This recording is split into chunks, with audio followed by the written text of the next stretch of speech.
We're going to practice some congruence today. So you have some hard copies. If you've got a packet, you have this, or the download online.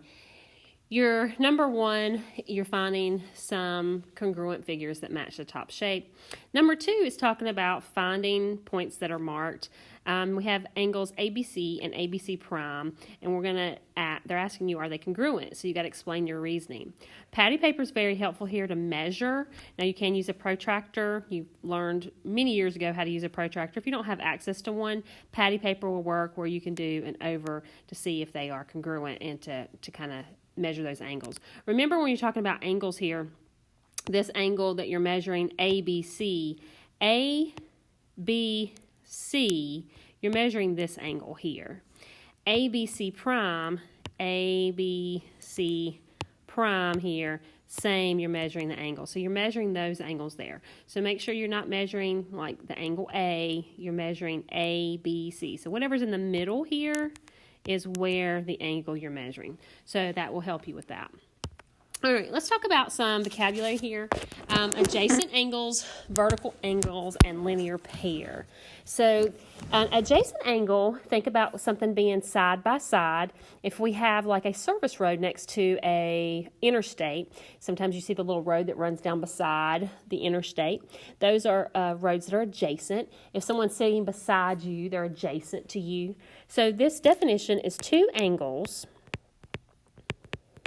that share a common vertex and a side. So let's do an example here. So a visual representation, maybe I have an angle that goes here or a line that goes here, and off the side of it here's a vertex here, and then maybe I have something that comes off here. So this is an angle. We'll call this one X, and we'll call this angle Y. And together, these are adjacent. They're side by side. They share the vertex, and they share a side right here. So those are adjacent angles. Now, vertical angles are opposite angles. And when two lines intersect, they are congruent. And our little sign for congruent is like this. That means they have the same. So a visual representation, we have, let's say, something here, and we have maybe angle 1, 2, 3, 4. Adjacent lines or adjacent angles are side by side, like 2 and 3, or 3 and 4, or 4 and 1, whereas vertical angles are across. So vertical 1 and 3, so angle 1 and angle 3, those are vertical. That means they have the same value. So if one was 70, the other one's 70. Now, if we know before about supplementary and complementary, we've talked about before, if these are vertical, 1 and 3 are vertical, I know also that 2 and 3 are supplementary. They equal 180. So if I know 3, I automatically know 1. And if I know that 3 and 2 are supplementary, I can find out what 2 is by subtracting 3 from 180. And same with 4. Once I know 2, then 4 is vertical with 2. So angle 2 and angle 4 are another example of being vertical. So then this one here would be congruent to this one here. All right, let's talk about linear pair. Linear means line. A line we know is 180 degrees. That's a straight line. And these are adjacent angles whose common sides form a straight line. So let's put that, these are adjacent angles whose non-common, the one they don't have in common, sides form a straight line, or we can say a straight angle as well. So here's a visual representation. We have a straight line, and then maybe these are split into two. So we have a straight line here. This is maybe angle X and angle Y. So we can think here, let me get a color here. So this part right here, and then, let me find another color here. This part here, a little bit lighter. They're two different pieces. They're non-common. They don't have them in common with each other. It forms a straight line. And these two here, X and Y, this angle and this angle, they're adjacent. They're beside each other. And they share this non-common side. So this side is not common with this side. But they share this whole line. That gives you 180 degrees. So these are linear pairs. So we're going to talk about how to use this knowledge to identify different types of angles. So we're going to start with this image here, and we've got it labeled 1, 2, 3, 4, 5. And we want to know what type of angles are 1 and 4. So let's look at 1 and 4 first. So let me get a new color here. So we have 1 and we have 4. They're not the same angle, but if we notice, they run along this straight line. They share the straight line. So that's a linear type situation. So we know this is linear. And we also know if they're linear, they're also supplementary. Or supplementary.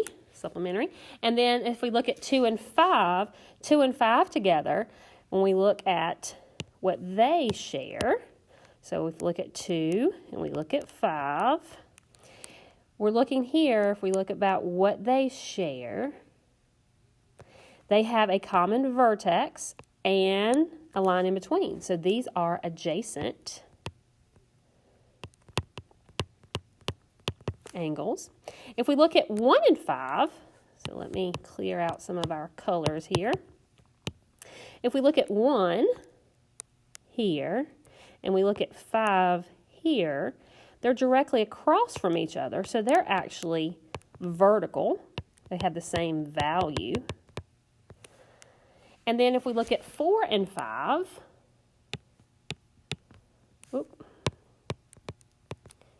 erase here.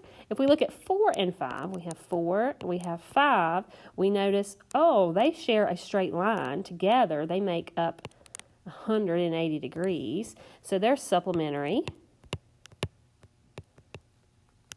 They're also adjacent. Can be called adjacent because they're side by side. And they also very clearly can be called linear. So we can go multiple names, linear the most specific. So now we're going to use the figure down here to determine the degrees of these certain angles. Now remember we're talking about angle AOB. So we start with A, we go to O, AOB, we're talking about this angle right here. So you've got to read where it's saying FO would be the middle piece. All right, so we're going to start with what we know first. On these, I like to take what they give me and try to figure out everything that I can first. So if I know this is 60 here, let's think about what else I can figure out. 60, and then if I think about vertical, this angle here is also 60. Okay, if I look here and I see 40, then that means right across from it, this is also 40. So now I just have to figure out what this angle here is and this angle here. I know they're going to be the same, but I got to help myself figure out what that is. Well, if I look a little bit more detailed, so let's say we look here at this top part. So I'm going to just look at this top part here. This is one straight line. That's 180. Well, part of that is 60 and part of it's 40. I know the whole thing from here to here has to be 180 degrees. Well, if I already have 40 and I have 60, that gives me 100. So to find out what this piece is right here, I know that together they all equal 180. So 180 minus 100 gives me 80. So this piece right here is 80 degrees. And if this is 80 degrees, so is this 80 degrees. Then I can use what I know to fill in what I have. Now I want to look at FOB for a second because that's a little bit different. So let's look at FOB. So I knew this was 80, 80, 60, and 40, and our little degree sign. So let's look at FO and then B. B goes here. So I want to know this angle here. Well, that's including all of that. So that's 40 and 80. So this one's actually 120 degrees. So be careful when you're looking and make sure that you're fully taking an account to what they're asking you. All right, so now let's look at how to use equations to determine an angle. So when you have the knowledge of angles, sometimes they're going to give you something like this. And the best thing to do is think about all that you know first about it. So on this particular one, they're giving me 8x degrees, and they're giving me 80 degrees. And this is the number 1 on the hard copy angle practice with equations. So I know if I look here at this line, that's a straight line. Yes, it's tilted, but it's still straight. And I know together from here to here equals 180 degrees. So if I set up an equation, I know that 8x plus 80 equals 180. So I want to solve for just x. Think about you want to get him in quarantine. You want to get everything away. The first thing I do is move things left to right across my wall by adding or subtracting. I want to move everything away from this x. So I have to start with either adding or subtracting. Well, because 80 is being added now, to move him across the wall, I subtract minus 80, minus 80. 80 positive and minus 80 gives me nothing left there, so I just have 8x, I bring it down. And then 180 minus 80 gives me 100. Okay? Then I'm going to go ahead and I'm going to solve for x. Well, this is a matter of I have 8 times x, so to undo multiplication, I divide by whatever my coefficient is. It's 8, and by 8. 8 divided by 8 is 1, so I'm left with just 1x. We usually don't put our 1 there. You can if you want. And then 100 divided by 8, if you use a calculator, you can, 12.5. So x's value is 12.5.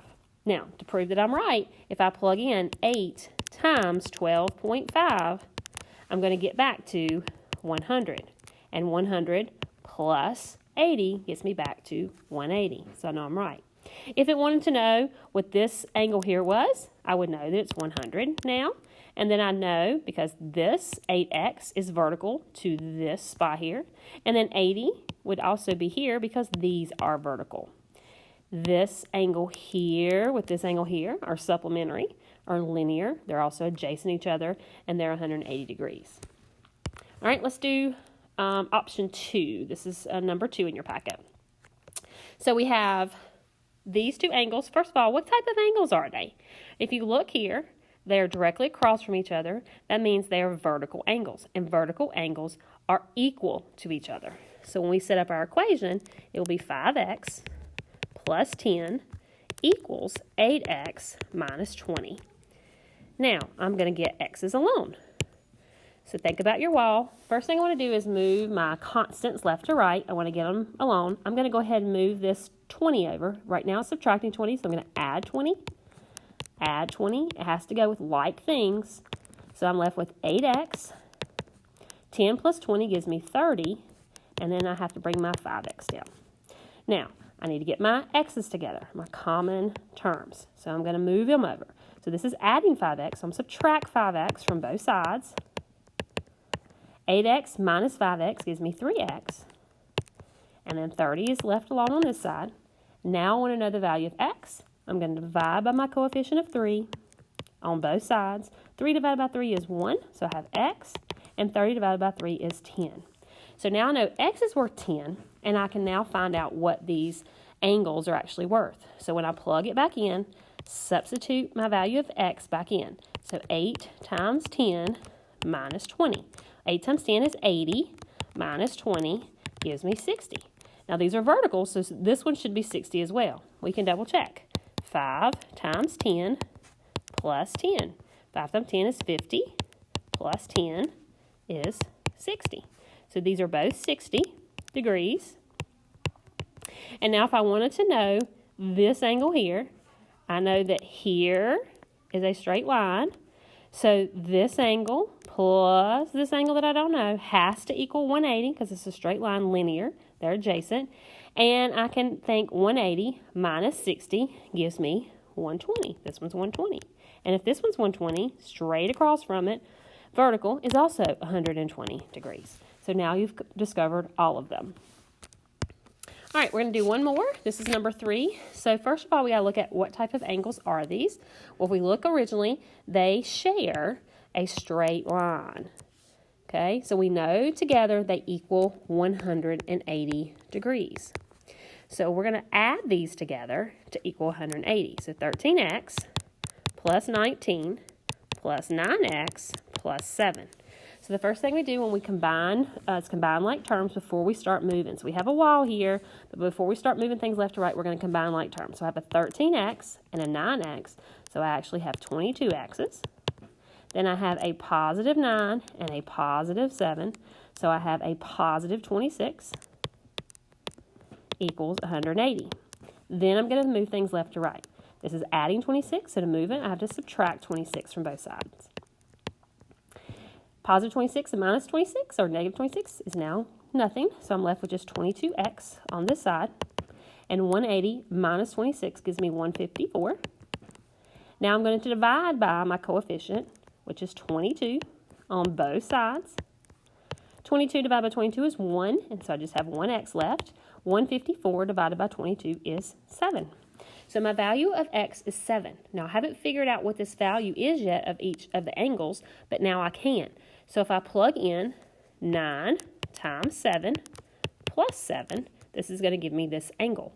So 9 times 7, 63, plus 7 gives me 70. So this is 70. Well, I can do two things. I can plug in 7 here, which we can do, and work this out. Or I know that together these equal 180, so immediately I know this has to be 110. And if you work it out and it's not getting 110, you've done something incorrectly. All right, you have some practice to do, and if you have any questions, please ask.